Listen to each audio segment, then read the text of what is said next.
Right now, somewhere in the world, a person is rolling out a mat, moving through a sequence of postures, and calling it yoga. And they are not wrong. But they are looking at the ocean and seeing only the surface. The word yoga is one of the oldest in any living language.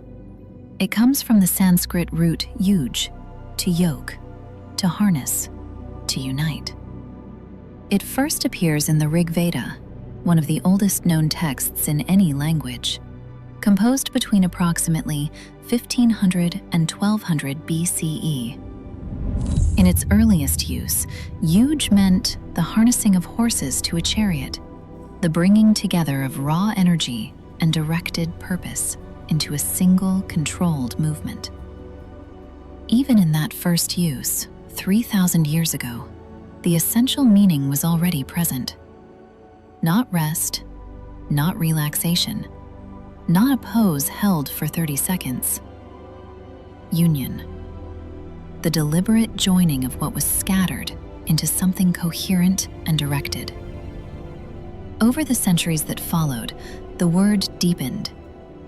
In the Upanishads, the philosophical texts composed between approximately 800 and 200 BCE, yoga became a path, a technology of inner transformation. The Katha Upanishad describes the senses as horses pulling the chariot of the body, and yoga as the capacity of the driver, the self, to hold the reins. Then came the Bhagavad Gita, and the definition expanded into something almost impossible to contain in a single word. In the second chapter, Krishna gives Arjuna two definitions in the space of 2 verses.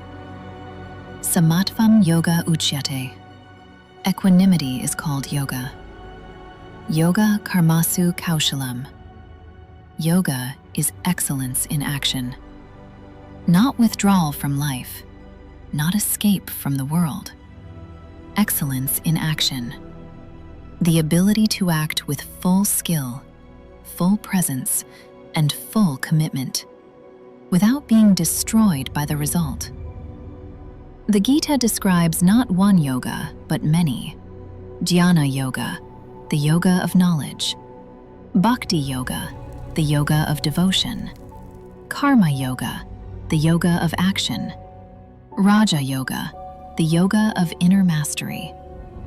Each one a different path to the same destination, each one suited to a different temperament, a different life, a different door into the same vast interior. And then came Patanjali, somewhere between the 1st and 2nd century of the Common Era, and gave the most precise definition the tradition has ever produced. Yoga's chitta vritti nirodha. Yoga is the cessation of the fluctuations of the mind. 4 words in Sanskrit, a complete science of consciousness compressed into a single sentence. Not the body, not the breath, the mind itself, the instrument through which every human being experiences everything, brought to stillness. Modern neuroscience has a name for what Patanjali was describing: the default mode network, the brain's restless baseline activity, the mind narrating, rehearsing, wandering, judging. Research has consistently shown that regular meditation practice reduces this noise, and that its reduction is associated with reduced anxiety, increased clarity, and immeasurably greater capacity for presence. Patanjali called it chitta vritti nirodha. Science calls it reduced default mode activity. The instruction is the same. Quiet the mind. See what remains. So, what is yoga? It is not a fitness practice, though it will change your body. It is not a relaxation technique, though it will calm your nervous system. It is not a religion, though it will ask you the deepest questions a human being can ask. Yoga is a complete system, perhaps the most comprehensive system of human development ever devised that addresses the body, the breath, the nervous system, the mind, the emotions, the will, and the deepest sense of who you are. From the harnessing of horses in the Rigveda to the battleground of the Gita to Patanjali's 4 precise words, the tradition has been saying the same thing in different forms for 3,000 years. You are scattered. Your energy moves in 100 directions. Your mind fluctuates between the past and the future. Your body carries the residue of everything that has ever happened to you.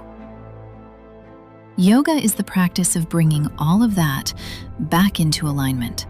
Body, breath, mind, and awareness. Moving together, harnessed, directed, present. The postures are the beginning, not because they are unimportant, but because the body is the first door. And the tradition designed this system knowing that most people would have to begin in the body before they could find their way to what the body contains. 3,000 years, dozens of texts, hundreds of teachers, millions of practitioners across every culture on Earth.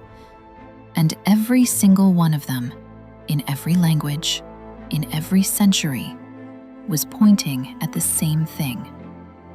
The extraordinary intelligence that is already inside you.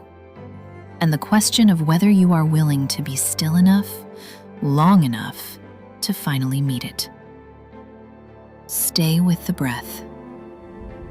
Yoga Origins.